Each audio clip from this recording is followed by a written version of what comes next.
back to my Star Wars channel, and today we are talking about the SWTOR Fall Roadmap Q&A livestream coverage. So, basically, last night, God, it was already yesterday. Yesterday afternoon, the Star Wars devs went ahead and dropped what felt like a novel of notes about what is coming up from now until the end of 2017 and a little bit into the start of 2018.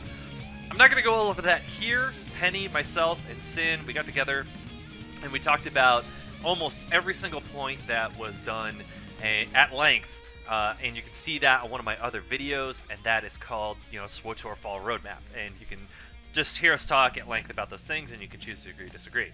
However, the devs still felt like there was some explanations that were needed, because let's face it, you throw out that much information about what's coming up next, there's gonna be a lot of questions. And so let's take a look a little bit at the Q&A that they put out based off of the immediate feedback they got from players about some of the questions. First off, the general notes. The first note is about the October 24th maintenance. They just let us know it's going to be a long time, and I kind of had to sit here kind of scratching my head going like, yeah, no duh. You're merging a bunch of servers. That's hardware, that's probably some software, and this has got to be something that is perfect because any player who plays on a regular basis does not want an accidentally deleted character for any way, shape, or form.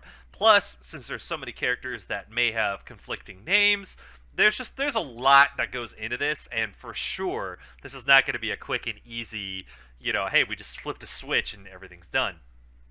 They do confess, and I know this came up on our show last night, that the Operation Boss's development is taking longer than planned.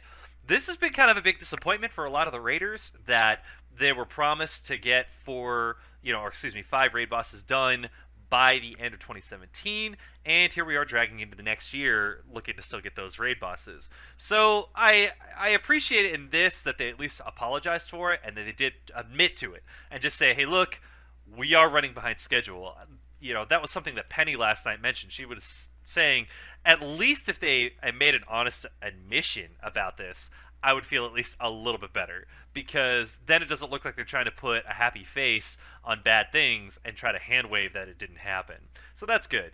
Also, Sin, who was in my show last night, mentioned the 16-man operation lag. This is actually like almost note for note things that we talked about last night, and I feel like they watched our show, our post, and basically answered all these different things, which is kind of cool. So the 16-man Operation Lag, they mentioned that they're aware of it, but the cause isn't the hero engine, it's a memory issue. I'm not exactly sure how that works and plays out. I'll have to ask Sin. He is an IT guy, but, there it is. The credit cap for the Legacy Bank will probably be $100 billion.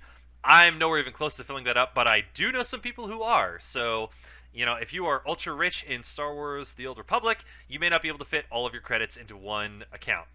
Your legacy camp, just heads up. Also, they announced, and this is kind of important, this is for the Cantina that's happening in New York. I believe it's this weekend. It's coming soon. That the surprise guest is Timothy Zahn. This actually is really kind of important, guys. If you're not familiar with who Timothy Zahn is, he is the writer who stepped up in the expanded universe, that after the original Return of the Jedi ended and they started shifting into the book series to carry on the legacy, Timothy Zahn was the guy who stepped up, and one of the first characters he made was a Chiss character. I mean, this is kind of where the origins of who the Chiss are really come into play, and if you think the character isn't important, heck, it's not just been in those books. They actually took Grand Admiral Thrawn and even threw him in, I believe it's Star Wars Rebels. So this is a really kind of important guy. He kind of, set the, not set the bar, but kind of set the encyclopedia record for who, who these characters are and what they believe and who they are. So if you guys noticed, the next coming expansion for the story is about the Chiss, a traitor in the Chiss. So this will actually be really interesting. If he had a hand in writing this could actually be a very good chapter. Kind of interested in finding out what happens there. Now, let's shift gears a little bit and go into server merges. Server merges. We won't reveal the full details on how character name conflict resolution will work to prevent people from gaming the system and getting a name. I think that's both fair and kind of bogus. On the one hand, I can understand why you're doing it. On the other hand, I want to keep my name, dude. I have 2 servers with characters that have the exact same name, and both of those servers happen to be getting merged. This is kind of important to me. I like my characters. I don't want to have to rename all my characters. I'm not that original. I'm not that creative. It just isn't the way it is.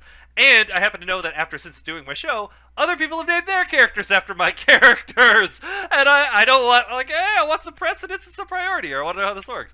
Anyway, they do mention that higher level and more active characters will give you a better chance of keeping the same name. Non-subs will lose their names to subscribers no matter what. Sorry. So if you guys are free to play, that's just kind of the way the cookie crumbles, and I kind of get that. I mean, if you've been loading money into this game, $15 a month for however long you've been in it, that does kind of give you some credence. You've put some money into the game. I can kind of appreciate that. If you're a non-sub and you don't like the way that sounds, I'm sorry, but hey, if I accumulated how much money I've actually put into this game in the last 6 years, I'd probably cry. So, having non-unique names like guild names with the Origin server isn't possible with character names. If you have two level 50 legacies, this is weird. One is randomly chosen to be your legacy after the merge. I'm not exactly sure how that works. I'm hoping it's my superior legacy, but this is kind of scary, and it's one I'm definitely going to write in about, because I do have two level 50 Zach Ember legacies, one on Burger and Colony, one on Harbinger. The one on Harbinger is my main.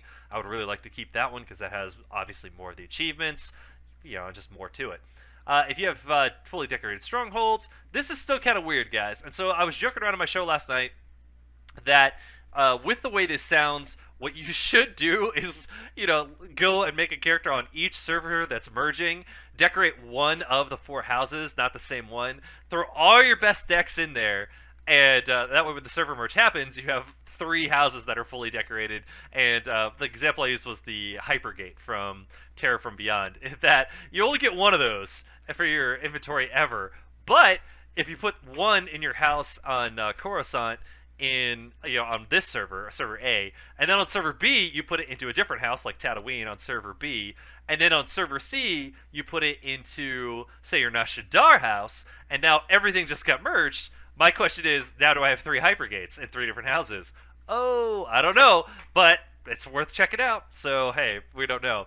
Also, they wanted to mention some stuff about the RP servers. There is no RP server right now, but coming from Burger and Colony, I could say that, yeah, that one still kind of feels like an RP server.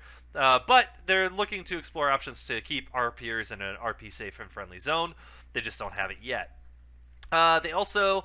Oh, and this is dressed as the hot prospect name. Guys, I can't even tell you. On GroupMe, like, my whole guild, all we could do was joke about the hot prospect and make, like, terrible, dirty jokes about the hot prospect, because we were thinking, what were they thinking? And so BioWare tells us that it was Eric Musko who remembered the name of the ship, the hot prospect, and since they were using ship names, he kind of pushed for that one.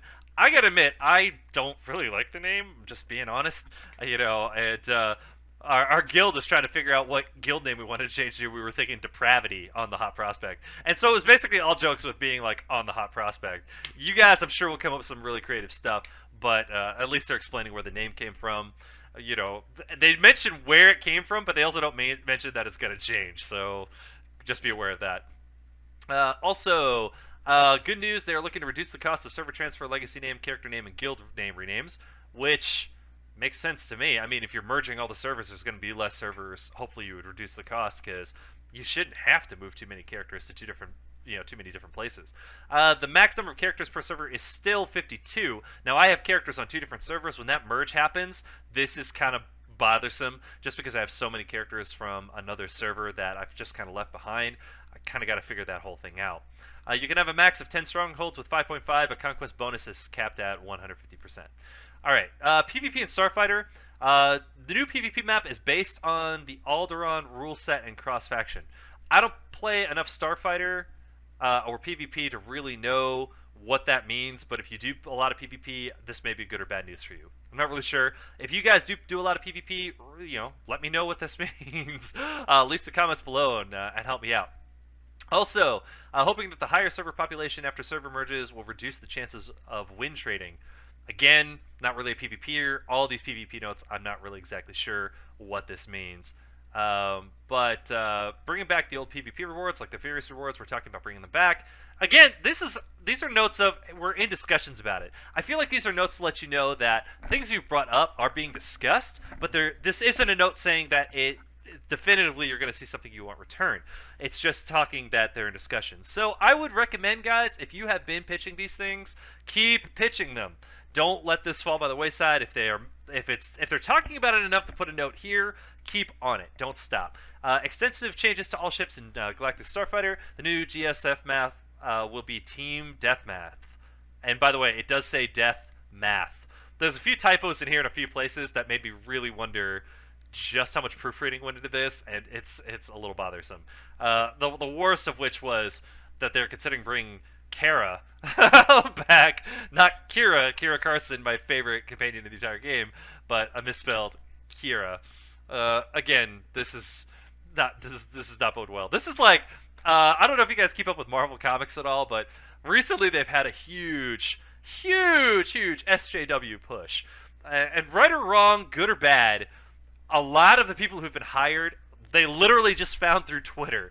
You know, hey, we're making this character. They happen to be a gay, lesbian, Hispanic person. So we found you on Twitter, a gay, lesbian, Hispanic person, and we want you to write it.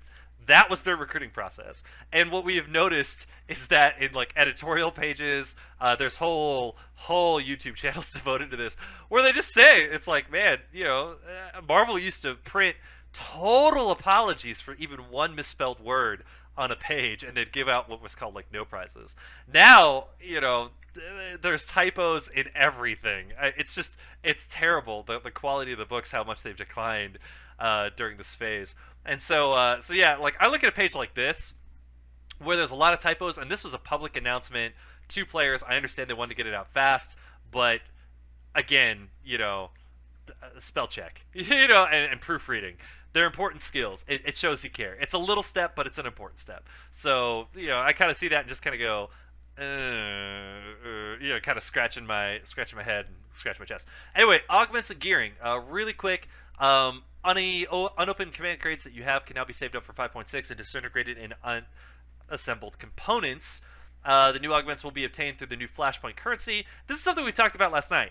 I don't know exactly how I feel about this. Across the board nerfs for every class, and yet now we're going to release something that gives your class buffs. It's not a huge buff or a huge tweak, and it's not a full like new gear set or anything. I'm not sure really how I feel about this. Some of the comments that I got, by the way, I love you guys. You guys are some of the smartest, most wonderful listeners and commenters that I've seen. Somebody actually said, like, hey, let's just be real here.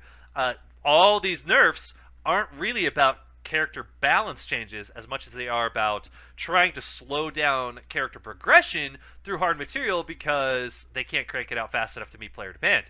I had to sit there and just kind of go, ooh, that is a burn, but a kind of a good one. So I don't know. That's actually a really good question and something to kind of keep in mind for the future. I liked that comment. Really nice job there, man. Class balances, and speaking of class balances, changes with 5.5 will finish our initial sweep of class changes to our target goals. After that, we can look into things like if we nerf things too hard, or if there are content people can't do with the new changes. This is kind of frustrating, guys, because this goes back. I had a whole video about class balance changes and the theory crafting behind it and where BioWare comes from on it, and I don't agree with it. Back in the video, I tried to explain it, but now I'm just going to tell you why I don't agree with it. The reason I don't agree with it is because what they're doing is they're saying, okay, here's this median line of what we think players should be able to do with everything we've provided. Not, hey, here's what players are actually able to do with the gear that we provided. And, let's look at the top end, let's look at the bottom end, and let's figure out whether this is, how this actually works. It's more of a, we think mercs, as a class, should be able to do this amount of damage. So we think snipers that do damage over time should do this amount of damage. And the way they do it is they kind of make a baseline, and they say, okay, let's say target DPS was 100. And you have the melee characters who supposedly have a tougher job because they have to move in and out, they have to watch everything by their feet, they're in close range, melee combat, so they might not be able to see the full field of battle. There's a lot of stop and go. So they make the assumption that because that job apparently should be harder for a boss, then they should have above the 100 line DPS, say like 5%. So whereas one character who's at the median line would do 100% damage, then the other guys who are melee should do about 105% damage. Now on the other hand, if you are ranged or do a lot of damage over time, technically, even if you break and engage away from, or excuse me, disengage from a boss, technically you still either have dots running on that boss that are continuing your damage for you, or you are at range, which technically means you do not have to get up and move as much as the melee guys do. So so they put you at 95% of damage. They would put you at 5% below the median line. So if 100 was the median, 105 would be where most of the melee is at, 95 would be where most of the range is at. And obviously this isn't a perfect analogy because damage over time classes or classes that are heavy burst, they may fall above or below the line depending on what the theory crafting is for. Now, here's the thing. What they're doing is they say, okay, where is this class supposed to go? And they nerf based on that. They aren't actually looking at the numbers of what the class is actually really performing at before they make that decision. So what they're saying here is the class bounces they're going to do next is, okay, now that we made this big sweeping nerf of all these different classes to try to get them in target of what we think the DPS should be for that class, now we'll actually address whether they are hitting that mark. This is kind of this is too many steps, in my opinion. Way too many steps. Because what you're doing is you're doing this whole round of work to hit something that is kind of a theory of what this class should make, and then addressing what they actually make, instead of just taking a little time, waiting a little while, and see what that class actually does. Because believe me, especially DPS players, especially raiders, and PvPers, they keep track. They run star parse on freaking everything. They know how much damage they're taking, they know how much the raid damage is taking, they know how much the raid is dealing damage. This all gets printed out into sheets, and they can hand that wholesale and copy right over to any dev on a moment's notice. This is extremely possible to do. I've seen us do it before. Piece of cake. And from that, you can make generalizations from the parses on star parse, on parsing dummies. You can start getting an idea of, okay, on a static dummy, here are the classes that are overperforming. In raid environments, though, here are the classes that do typically the most damage in a raid against yay boss, and this boss was designed to be, a deterrent against melee types, and we have noticed that this is the damage that melee types are actually doing against that. Are they really struggling? Are they really not? What do we have to fix? Etc., etc., etc. Basically, with this, they do twice the work and get half the, and get they do twice the work and get twice as many complaints from players because their favorite characters are getting nerfed and buffed and changed and classed twice. So there's that. Okay, I'm done with class balance changes and moving on. Okay, this video can only really be about 20 minutes and we're already at 17. Next, for companions, Andronicus will be coming back as a companion a bit sooner. They got a story plan for him. Same with, again, misspelled Kira and Scourge. Now, Scourge is really important. We talked about him last night. Kira's my favorite character, but the fact that they misspelled Kira twice has me dubious about what this actually all really means. I'm sorry, it's a typo, but it's a typo in two different places, guys. Two places, okay? That means this guy thinks the name of this character is actually spelled that way. This character's been around for 6 years, okay? Yeah, me, not so happy about that. Also, companions actively being worked on for a return. It's basically the laundry list of, all the characters we've been missing in the game thus far. Ensign Temple, Corso, Risha, Akabi Spar, Mako, Vector, Kira. It's basically everybody they haven't really reintroduced yet. That's kind of good. Dark Side Jaisa, that's kind of interesting. Not Light Side Jaisa, just Dark Side Jaisa. Arkin with a romance, that's really bizarre, but okay, hey, let's go for it. And Ashara, Felix Oreso, who I don't see on here is Nadia. So they do mention companions that are not named does not mean they won't return. However, they're not being really specific. It's just they're actively being worked on for return. No real word on that, except for Ensign Temple. And with Kira being misspelled in 2 different places, I'm just keeping my fingers crossed, but I'm cautiously skeptical. Okay, last but not least, additional Twitch Q&A with Keith. They can't comment on expansion plans right now. That's bad. I'm just going to be honest, guys. Guild Wars 2 and Final Fantasy 14 just had 2 really big expansions, and I mean meaty expansions. They had new character classes, new zones, new storylines, like the works.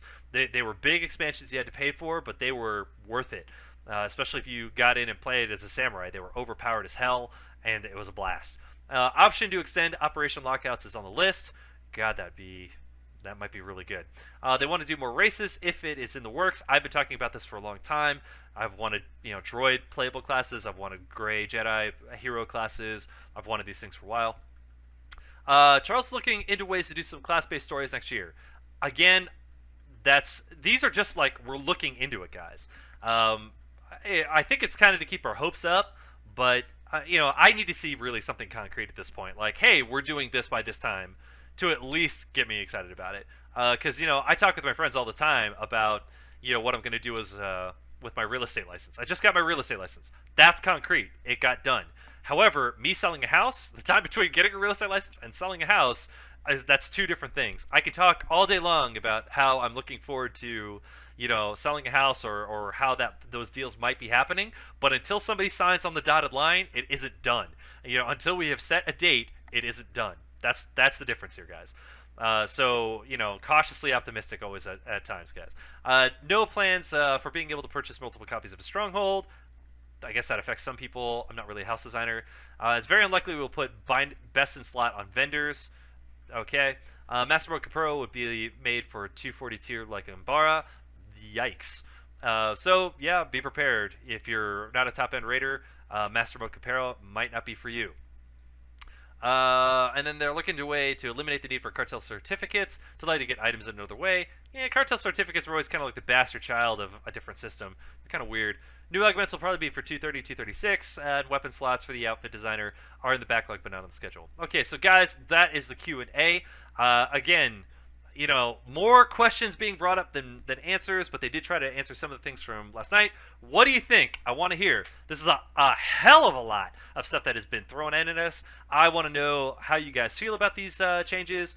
What's coming up, what's going on. Tell me what you think, and the good, the bad, and the ugly. Give it to me. If you enjoy videos like this, please like and subscribe, and I will see you next time.